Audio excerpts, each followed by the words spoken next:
வணக்கம் அனைவருக்கும். 2026-27 திருத்த வரவு செலவு திட்டம், அதாவது பட்ஜெட் 2026-27க்கான திருத்தப்பட்ட பட்ஜெட்டு 5/8/2026 நம்மளோட சட்டமன்றத்தில் தாக்கல் செய்யப்பட்டது. அதில் ரொம்ப முக்கியமான பாயிண்ட்ஸ்லாம் என்னென்ன, அதில் நம்ம டிஎன்பிஎஸ்சி ஓரியன்டாக என்னென்ன விஷயம் இருக்குது, என்னென்ன ஸ்கீம்ஸ் இருக்குது, இல்லை எவ்வளோ அமௌண்ட்டு, எவ்வளோ நிதி ஒதுக்கியிருக்காங்க, இது மாதிரியான பாயிண்ட் ஆஃப் வியூவில் கொஷின்ஸ் நிறையா கேட்குறாங்க. குரூப் 1லலாம் ரொம்ப அதிகமாகவே கேட்பாங்க. அதெல்லாம் நம்ம பார்க்க போகிறோம். வாங்க. எப்போவுமே இந்த பட்ஜெட் இது மாதிரி விஷயம் ஸ்டார்ட் பண்ணுறதுக்கு முன்னாடி ஒரு திருக்குறளோட ஸ்டார்ட் பண்ணுறாங்க. இதை பார்த்துக்கோங்க. பிறப்புக்கும் எல்லா உயிர்க்கும் சிறப்போவா செய்தொழில் வேற்றுமையான். இதோட அர்த்தத்தையும் தெரிஞ்சுக்கோங்க. பிறப்பால் நம்ம அனைவருமே சமந்தான், எல்லாருமே ஒன்று தான். அவங்க செய்கிற நன்மை தீமை அப்படிங்கிற அந்த தொழில் தான் அவங்கள வேறுபடுத்துது அப்படிங்கிறது தான் அதோட பொருள். அதை பார்த்துக்கோங்க. இதில் பார்த்திங்கன்னா திருத்த வரவு செலவு திட்டத்தோட கருப்பொருள் என்ன அப்படின்னு கொடுத்துருக்காங்க. இதை டைரக்ட் கொஸ்டினாகவே கேட்கலாம். வெற்றி தமிழகம் அப்படிங்கிறது தான் இதோட முக்கியமான கருப்பொருள். இதில் இன்னும் என்னென்ன தூண்கள்லாம் இருக்குது அப்படின்னு பார்த்திங்கன்னா, நேர்மையான மற்றும் வெளிப்படையான நிர்வாகம், அறிவார்ந்த தமிழகம், மகளிர் சக்தி தமிழகம், போதையற்ற பாதுகாப்பான தமிழகம், சமூக நீதி தமிழகம், வலிமை மிகு வளமான தமிழகம். 1 2 3 4 5 6 ஒரு 6 கருப்பொருள்களையும் சொல்லியிருக்காங்க. வெற்றி தமிழகம்ங்கிறது தான் முக்கியமான கருப்பொருள். சரிங்களா?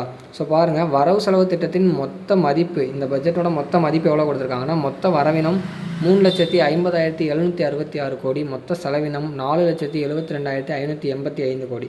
சரிங்களா? இந்த இது இந்த பொதுக்கடன் பொதுக்கடன் இல்லாமல் எவ்வளோ அப்படிங்கிறத சொல்லியிருக்காங்க. சரிங்களா? அடுத்து பாருங்கள், மாநிலத்தின் வருவாய் இனங்கள் அப்படின்னு பார்த்தீங்கன்னா, மாநிலத்துக்கு சொந்த வரி வருவாய் மூலமாக வருவாய் வருது. அது இல்லாமல் வரி அல்லாத வருவாய் மூலமாக வருது. அப்புறம் அரசிடமிருந்து பெறும் உதவி மானியங்கள் வருது. மத்திய வரிகளில் நமக்கு பங்கு வருது. இதெல்லாம் சேர்த்தது தான் நம்ம மாநிலத்தோட வருவாய். நமக்கு வருவாய் ஆதாரங்கள் என்னென்னா இதெல்லாம் தான். மாநிலத்தோட சொந்த வரி வருவாய், அந்த வரி வருவாய் எதுலேருந்து நமக்கு கிடைக்குதுன்னு பார்த்திங்கன்னா, வணிக வரி, முத்திரை தாள்களும் பதிவுகளும், வாகனங்கள் மீதான வரி, மாநில ஆயத்திரு வரி, பிற வரிகள். சரிங்களா? இதில் பார்த்தீங்கன்னா 2025-26 விட 26-27 9.78% மாநிலத்தின் வரி வருவாய் அதிகமாகும், உயரும் என மதிப்பிடப்பட்டுள்ளது. சரிங்களா? அதை நம்ம பார்த்துக்கணும். அடுத்து பாருங்கள், மாநிலத்தின் செலவினம் பார்த்திங்கன்னா போன ஆண்டை விட 8.52% அதிகமாகும் அப்படின்னு சொல்லி கொடுத்துருக்காங்க. சரிங்களா? அப்போ அதை பாருங்கள், வருவாய் செலவினம் என்னென்னு கொடுத்துருக்காங்க. மொத்த வருவாயில் செலவினம் எவ்வளோ இருக்குது அப்படின்னு கொடுத்துருக்காங்க. சம்பளங்கள், அரசு ஊழியர்களுக்கான சம்பளங்கள், செயல்பாடுகள் மற்றும் பராமரிப்புகள்லாம் திட்டங்களுக்காக, உதவித்தொகைகள் கொடுக்கறது, மானியங்கள் கொடுக்கறது, அதற்காக எவ்வளோ கோடி ஒதுக்கியிருக்காங்க. ஓய்வூதியம், ஓய்வு பெற்றவங்களுக்கு ஓய்வூதியம் கொடுக்கறதுக்கு எவ்வளோ ஒதுக்கியிருக்காங்க. வட்டி செலுத்துதல்களுக்கு எவ்வளோ கொடுத்துருக்காங்க. இதெல்லாம் வருவாயில் இருக்கிற செலவுகள். என்னென்ன செலவுகள்?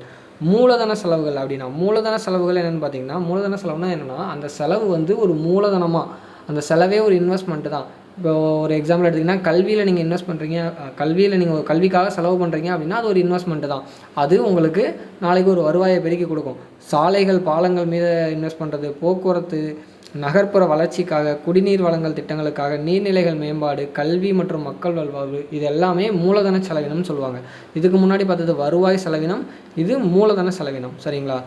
வருவாய் பற்றாக்குறை எவ்வளோ இருக்கும் அப்படின்னு சொல்லி கணிச்சிருக்காங்க. அதை பார்த்திங்கன்னா 2025-26 69,219 கோடி, 2026-27 இடைக்கால பட்ஜெட் அதில் பார்த்திங்கன்னா 48,696 கோடியாக மதிப்பீடு செஞ்சுருக்காங்க. இப்போது இவங்க திருத்தப்பட்ட பட்ஜெட்டில் 55,775 கோடியாக இருக்கும் வருவாய் பற்றாக்குறை அப்படின்னு சொல்லியிருக்காங்க.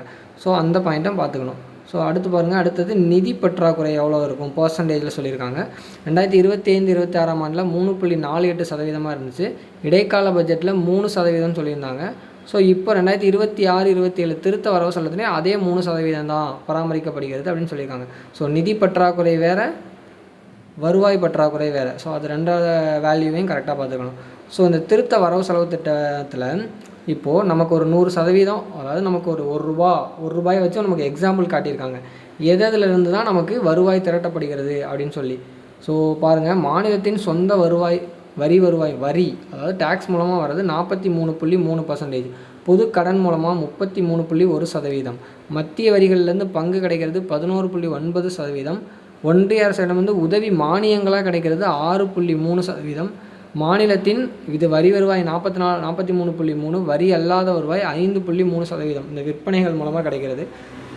ஸோ கடன்களின் வசூல் மற்றும் மூலதன வரவு 0.1%. ஸோ இவ்வாறு தான் இந்த சோர்ஸ் மூலமாக தான் நமக்கு வந்து நம்ம மாநிலத்துக்கான நிதி திரட்டப்படுகிறது. ஸோ அது எப்படி செலவு செய்யப்படுது, எவ்வளோ பர்சன்டேஜ் எதுக்கு செலவு பண்ணுறாங்க அப்படின்னு பார்த்திங்கன்னா, உதவித்தொகை மானியத்துக்கு 33.2%, அரசு ஊழியர்களுக்கான சம்பளங்களுக்கு 17.3%, வட்டி செலுத்துதல் 15%, மூலதன செலவு நம்ம முன்னாடியே பார்த்தவங்களா கல்வி சாலைகள் அதுக்காக செலவு பண்ணுறது 10.9%, கடன்களை திருப்பி செலுத்துதல் சரிங்களா அதுக்கு 9.9%, ஓய்வூதியத்துக்கு ஒரு 8%, செயல்பாடுகளும் பராமரிப்புகளும் திட்டங்கள் அந்த மாதிரி விஷயங்களுக்கு பார்த்திங்கன்னா 3.8%, கடன் கொடுக்கறது நம்ம கடன் கொடுக்குறாங்க அதுக்கு ஒரு 1.9%. ஸோ இவ்வாறு தான் நம்மளோட வருவாய் செலவிடப்படுகிறது சரிங்களா. ஸோ அடுத்தது பாருங்கள், எந்தெந்த துறைக்கு முக்கியமான துறை சார்ந்த நிதி எவ்வளோ ஒதுக்கியிருக்காங்கன்னு பாருங்கள்.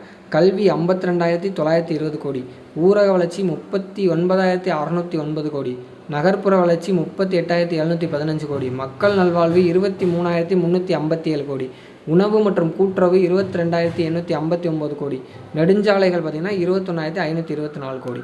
ஸோ அடுத்து வந்து எரிசக்தி 15,828 கோடி, காவல் 14,552 கோடி, போக்குவரத்து 13,561 கோடி, சமூக நலன் 9,819 கோடி, நீர்வளம் 9,264 கோடி, தொழில்கள் மற்றும் குறு சிறு நடுத்தர நிறுவனங்கள் 6,556 கோடி, சமூக நீதித்துறைக்கு 3,938 கோடி.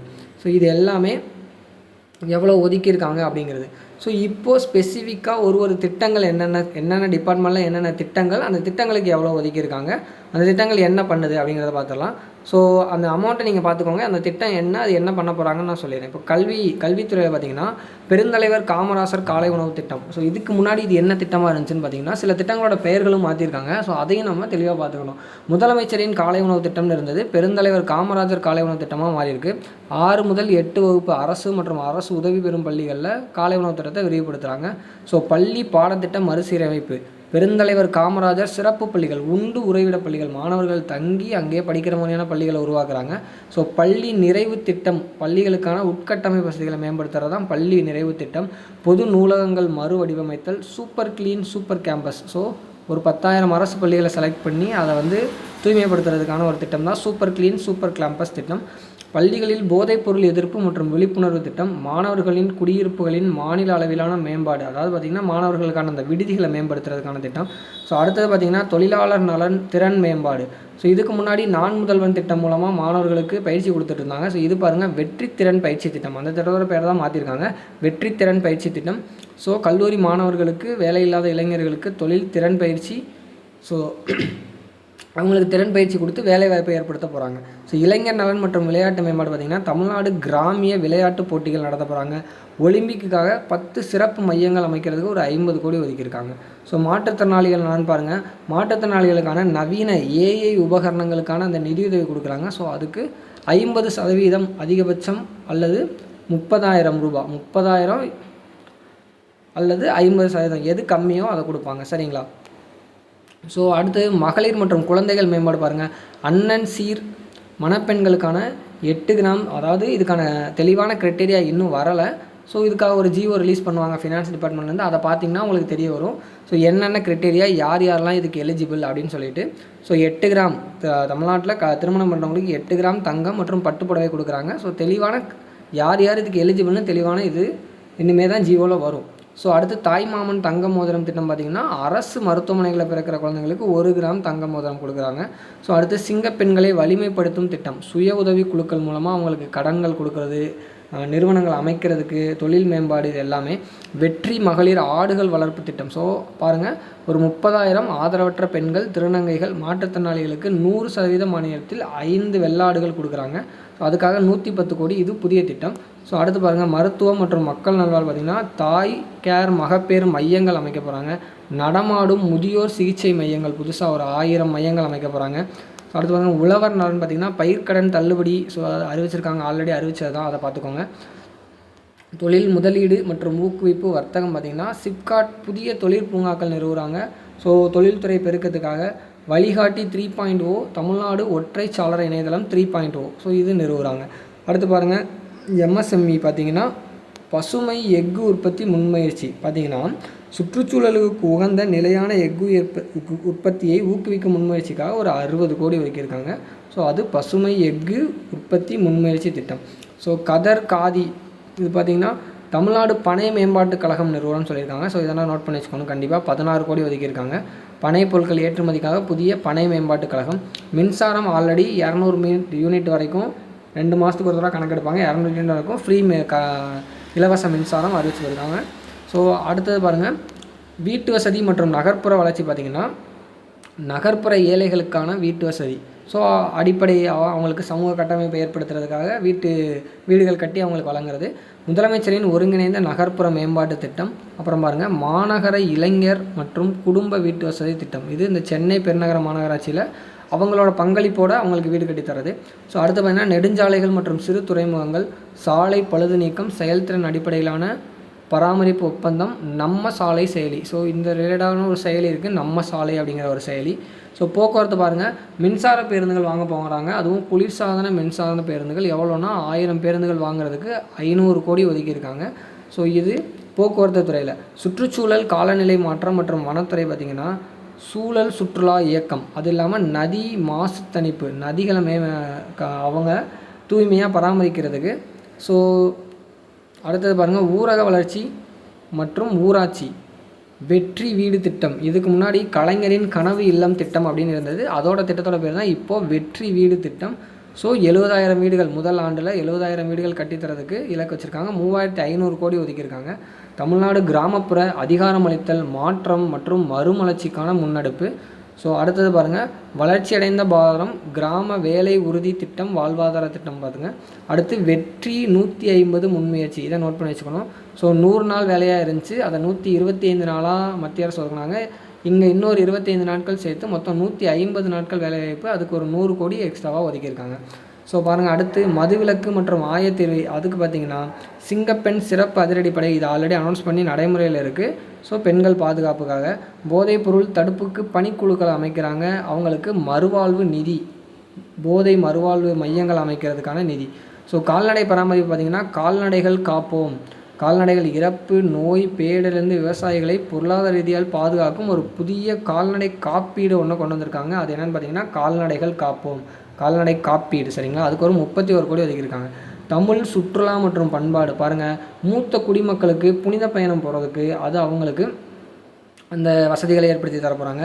ஈசிஆர் தமிழர் பாரம்பரிய பண்பாட்டு தலங்களை தரம் உயர்த்த போகிறாங்க. ஸோ அது சுற்றுலாவை மேம்படுத்துறதுக்கு. ஆன்மீக பயணிகளுக்கான ஓய்வு இல்லங்கள் ஏற்படுத்த போகிறாங்க. திருக்கடையூர், நாகூர், வேளாங்கண்ணி அந்த இடங்களில். நதி சுற்றுலா வைகை, தாமிரபரணி, காவிரி இந்த நதிகளில் நதி சுற்றுலாவை மேம்படுத்துறதுக்கு ஒரு 53 கோடி. உணவு மற்றும் கலை திருவிழாக்கள் நடத்த போகிறோம்னு சொல்லியிருக்காங்க. நாட்டுப்புற கலைஞர்களுக்கான வாழ்வாதார பாதுகாப்பு திட்டத்துக்கு ஒரு 23 கோடி ஒதுக்கியிருக்காங்க. ஸோ பதிவு செய்யப்பட்ட 200 நாட்டுப்புற கலைஞர்களுக்கு, கலைக்குழுக்களுக்கு ஆண்டுக்கு 100 நாள் பண்பாட்டு நிகழ்ச்சிகளுக்கான வாய்ப்பை ஏற்படுத்தி கொடுக்க போகிறாங்க. ஸோ பாருங்கள், செயல்பாட்டில் உள்ள முக்கிய திட்டங்கள். ஆல்ரெடி செயல்பாட்டில் உள்ள முக்கியமான திட்டங்கள் என்னென்ன? பெருந்தலைவர் காமராஜர் காலை உணவு திட்டம். இதுதான் முதலமைச்சரின் காலை உணவு திட்டமாக இருந்தது. புரட்சித் தலைவர் எம்ஜிஆர் சத்துணவு திட்டம். இந்த சத்துணவு திட்டமும் ஆல்ரெடி இருக்குது நடைமுறையில். இது மதிய உணவு கொடுக்கறது. பள்ளி குழந்தைகளுக்கான நலத்திட்டங்கள், பள்ளி கல்விக்கான உதவித்தொகைகள் கொடுக்கறது, உயர்கல்விக்கான உதவித்தொகை 7.5% உள் இடஒதுக்கீடு. அந்த மாணவர்களுக்கான செலவை அரசு ஏற்றுக்கிறீங்களா, அதுக்கு ஒரு 594 கோடி. அண்ணல் அம்பேத்கர் அயலக உயர்கல்வி திட்டம். இது ஃபாரினில் உங்களுக்கு படிக்கிறதுக்கான வாய்ப்பை ஏற்படுத்தி தரது. கல்லூரி மாணவர்களுக்கு மடிக்கணினி வழங்குதல் திட்டம். இது வெற்றி மடிக்கணினி திட்டம் கொண்டு வந்திருக்காங்க. இதுக்கு முன்னாடி உலகம் உங்கள் கையில் அப்படின்றது இந்த மடிக்கணினி வழங்குகிற திட்டம். அப்போ பார்த்திங்கன்னா பல்கலைக்கழகங்களுக்கான மானியம் கொடுக்கறதுக்கு ஒரு 1807 கோடி. டாக்டர் முத்துலட்சுமி ரெட்டி மகப்பேறு நிதியுதவி திட்டம். இது ஆல்ரெடி நடைமுறையில் இருக்குது, 1092 கோடி. ஸோ அடுத்து பார்த்திங்கன்னா ஒருங்கிணைந்த குழந்தைகள் வளர்ச்சி பணிகள் திட்டம். மகளிர் உரிமை தொகை. இதுக்கு முன்னாடி இந்த திட்டம் என்ன பேர் இருந்துச்சுன்னா கலைஞர் மகளிர் உரிமை தொகை திட்டம் இருந்துச்சு. இது மகளிர் உரிமை திட்டம்னு மாற்றிருக்காங்க. 14,414 கோடி. சமூக பாதுகாப்பு ஓய்வூதியங்கள் கொடுக்கறது. சரிங்களா? முதியோர்களுக்கான ஓய்வூதியம் கொடுக்கறது, திருநங்கைகளுக்கு கொடுக்கறது அதெல்லாம். ஸோ விலையில்லா வேட்டி சேலை வழங்கும் திட்டம் ஒரு 613 கோடி. பொது விநியோக திட்டத்திற்கான மானியம், பிடிஎஸ் மூலமாக உங்களுக்கு ரேஷன் கடையில் பொருள் கொடுக்குறாங்களா, அதுக்கான மானியம். போக்குவரத்து கழகங்களுக்கான நிதியுதவி பார்த்திங்கன்னா மாணவர்களுக்கான இலவச பயணச்சீட்டு, மாணவர்களுக்கு இலவச பயணச்சீட்டு, ஸோ இதெல்லாமே கொடுக்கறதுக்கு மானியம், அதுக்கு ஒரு தொகை. மாற்றுத்திறனாளிகள் நலனுக்கு 609 கோடி, மீனவர் நலன் 568 கோடி, அயோத்திதாச பண்டிதர் குடியிருப்புகள் மேம்பாட்டு திட்டம், இது ஆல்ரெடி நடைமுறையில் இருக்க திட்டம் தான், இதுக்கு ஒரு 300 கோடி. பெண்களுக்கு விலையில்லா கறவை மாடுகள் வழங்கல், ஸோ இதுக்கு முன்னாடி பார்த்தது ஆடுகள் வளர்ப்பு திட்டம் சொல்லியிருந்தாங்க, இது வந்து கறவை மாடுகள் வழங்குறதுக்கான திட்டம். அப்புறம் தேசிய சுகாதார குழுமம், முதலமைச்சரின் விரிவான மருத்துவ காப்பீடு திட்டம், இது ஆல்ரெடி நடைமுறையில் இருக்குது. தமிழ்நாடு மருத்துவ பணிகள் மூலம் மருந்துகள் வழங்குதல், அதுக்கு ஒரு 574 கோடி. ஒருங்கிணைந்த நீர்வள மேம்பாட்டு திட்டம். ஸோ அடுத்து பாருங்கள், இது வந்து கடல் நீரை குடிநீராக்கும் ஆலை பேரூரில் இருக்குது, 400 மில்லியன் லிட்டர் அளவு கொண்டது, அதுக்கு ஒரு 1500 கோடி. சென்னை மெட்ரோ 2ஆம் கட்டம் நடைமுறையில் இருக்குங்க இல்லையா, அதுக்கு ஒரு 3731 கோடி. நுண்ணீர் பாசன திட்டம், ஒருங்கிணைந்த சாலை உட்கட்டமைப்பு மேம்பாட்டு திட்டம், சென்னையில் வந்து எல்லை சாலை திட்டம், அதுக்கு ஒரு 3540 கோடி. அரசு மின் நிறுவனங்களுக்கான நிதியுதவி, அதுக்கு ஒரு 22,626 கோடி. ஸோ அடுத்து பாருங்கள், தொழில் நிறுவனங்களுக்கான முதலீட்டு ஊக்குவிப்பு மானியம். ஸோ இதில் உள்ள எல்லா அமௌண்ட்டுமே எக்ஸாக்டாக கேட்பாங்களா அப்படின்லாம் இல்லை. ஸோ ஆனால் சில முக்கியமான பாயிண்ட்டு, சில முக்கியமான துறைகள், சில முக்கியமான ஸ்கீம்ஸு, அதுக்கான அமௌண்ட்டையும் நம்ம தெரிஞ்சு வச்சுக்கிறது ரொம்ப ரொம்ப இம்பார்ட்டன்ட். ஸோ இது பாருங்கள், ஆன்ரோர் மேம்பாட்டு திட்டம் 250 கோடி, இதை நோட் பண்ணிக்கணும். எம்எஸ்எம்இக்கு 2021 கோடி, இது ஆல்ரெடி நம்ம முன்னாடியே பார்த்துட்டோம். ஸோ தமிழ்நாடு நெய்தல் மீட்சி இயக்கம், மலையாத்தி காடுகளை மீட்டெடுக்கிறதுக்கு ஒரு 40 கோடி. ஸோ இதெல்லாமே நீங்கள் ஒரு மெயின்ஸ் எழுதுறீங்க அப்படின்னா மெயின்ஸ் பாயிண்ட் ஆஃப் வியூவில் தமிழ்நாடு அரசோட திட்டங்கள் என்ன, இல்லை இந்த துறையில் எவ்வளோ திட்டங்கள் வந்திருக்கு அப்படின்னு எழுதுகிறப்போ நீங்கள் இந்த திட்டங்களெல்லாம் அப்படியே எழுதி அதுக்கான தொகையை எழுதுனீங்கன்னா உங்களோட ஆன்சர் வந்து கொஞ்சம் ஹைலைட்டடாக தெரியும், சரிங்களா? ஸோ இதுதான் மொத்தமாக அவங்க கொடுத்துருக்கிறது. ஸோ இதோட ஒரு கிளான்ஸ் என்ன பாருங்கள், மொத்த வருவாய் வரவு எவ்வளோ அப்படின்னு கொடுத்துருக்காங்க, 3,50,027 கோடி. ஸோ அடுத்தது பாருங்கள், மொத்த வருவாய் செலவினங்கள் எவ்வளோ, 4,05,802. வருவாய் பற்றாக்குறை எவ்வளோன்னு கொடுத்துருக்காங்க, 55,775, அது பர்சன்டேஜ்லேயும் கொடுத்துட்டாங்க. மூலதன செலவினங்கள் எவ்வளோ பண்ண போகிறோம், 56,985 கோடி. நிகர கடன்கள் மற்றும் முன்பணங்களுக்கு 9,075 கோடி. மாநில உள்நாட்டு உற்பத்தி மதிப்பில் நிதி பற்றாக்குறையின் விகிதம் பார்த்திங்கன்னா 3%, சரிங்களா? ஸோ இது இம்பார்ட்டன்ட். நம்ம ஜிடிபியில் 3% நிதி பற்றாக்குறை இருக்குது. உள்நாட்டு உற்பத்தியின் மதிப்பில் நிலுவைக் கடன் விகிதம் எவ்வளோ இருக்குதுன்னு பார்த்தீங்கன்னா 27.01%. மாநில மொத்த உள்நாட்டு உற்பத்தி எவ்வளோன்னு பார்த்தீங்கன்னா 40,67,312 கோடி, சரிங்களா? ஸோ இந்த மேலே உள்ள டேர்ம்ஸ்லாம் என்னென்ன அப்படின்னு நீங்கள் தெரிஞ்சுக்கணும்னு ஆசைப்பட்டீங்கன்னா கீழே பார்த்தீங்கன்னா தெளிவாக கொடுத்துருப்பாங்க. நான் முன்னாடியே சொன்ன மாதிரி மூலதன செலவினம் என்னென்னா பாலங்கள், பாசன வசதிகள், பள்ளி, மருத்துவமனை, கட்டடங்கள், இது மாதிரியான விஷயங்களுக்கு செலவு பண்ணுறது தான் மூலதன செலவினம். ஸோ கடன்கள் மற்றும் முன்பணம்னா என்னென்னு கொடுத்துருக்காங்க, வருவாய் உபரினா என்ன, வருவாய் பற்றாக்குறைனா என்ன, நிதி பற்றாக்குறைனா என்ன, இதெல்லாம் தெளிவாக கொடுத்துருக்காங்க. ஸோ இந்த டேர்ம்ஸையும் பார்த்து வச்சுக்கணும். ஸோ மெயின்ஸ் பாயிண்ட் ஆஃப் வியூவில் இது கேட்கலாம். ப்ரிலிம்ஸ்லேயும் லைக் இப்போது வருவாய் பற்றாக்குறை என்பது அப்படின்னா என்னென்னு கேட்டு கீழே ஒரு 4 எக்ஸ்ப்ளனேஷன் கொடுக்கலாம். ஸோ அதுவுமே நம்ம தெளிவாக பார்த்து வச்சுக்கணும். இது ஹைலைட்டட் வெர்ஷன் மட்டும்தான், இது இல்லாமல் டீட்டெயில்டு வெர்ஷனும் இருக்குது. நான் அதையும் உங்களுக்கு டிஸ்கிரிப்ஷனில் கொடுக்குறேன், தெளிவாக பார்த்துக்கோங்க. இந்த பிடிஎஃப்பும் நான் டிஸ்கிரிப்ஷனில் கொடுக்குறேன், தமிழ் இங்கிலீஷ் போத் ரெண்டுமே கொடுக்குறேன். ஸோ தெளிவாக பார்த்து என்னென்ன முக்கியமான பாயிண்ட்ஸ் இருக்கோ எல்லாத்தையுமே நோட்ஸ் எடுத்து வச்சுக்கோங்க. டிஎன்பிசி பாயிண்ட் ஆஃப் வியூவில் இது ரொம்ப ரொம்ப ரொம்ப இம்பார்ட்டன்ட்.